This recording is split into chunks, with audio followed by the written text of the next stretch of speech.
And now these things are outside the normal way of doing things, because what we are doing, we are weakening our institutions very much.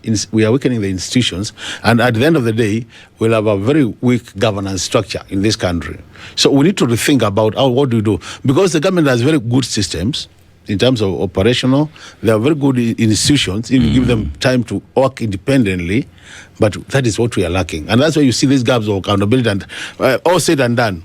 I think really this issue of accountability is an issue we struggle with as a country. And this issue of the fuel, don't be surprised, we just die natural death. Because we are now a week after people were arrested. And you see, that for me is the bone of contention, because this is how I look at it. By the time we saw DCI officers move in to arrest these individuals, is because prior to that there had been ongoing investigations that pointed them to individuals who were right at the center, and according to them, are culpable of breaking the law at that point. Investigations had been done. So by the time these individuals were taken and their statements were taken, they were even taken to court, right? They were taken to court where they got the bail and all that. That means they had evidence with them to charge these individuals. But that notwithstanding, we have said in this show that the buck in the ministry stops with the minister, because he is the person. Even in these discussions of G2G, the ministry was involved. Very much. Don't be surprised that the person who signed those agreements is the ministry, and the exchange with the minister from the other side.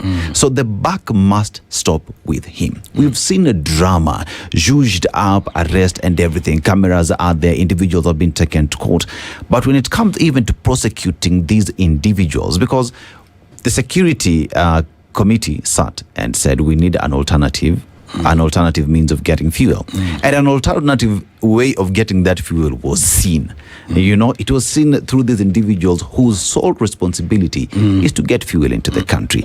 So when we see that the cabinet secretary says, I was unaware, many would say that is an indictment to you as the cabinet secretary, as the person who should be in charge of day-to-day running of the ministry, that because you didn't know, and ignorance of the law is no defense. No defense at all. The president should have moved in, whether it is broad-based or not, and had the cabinet minister together with these individuals in court. But because we're playing politics, because we are playing 2027 politics, accountability is given the backseat. Would you reckon?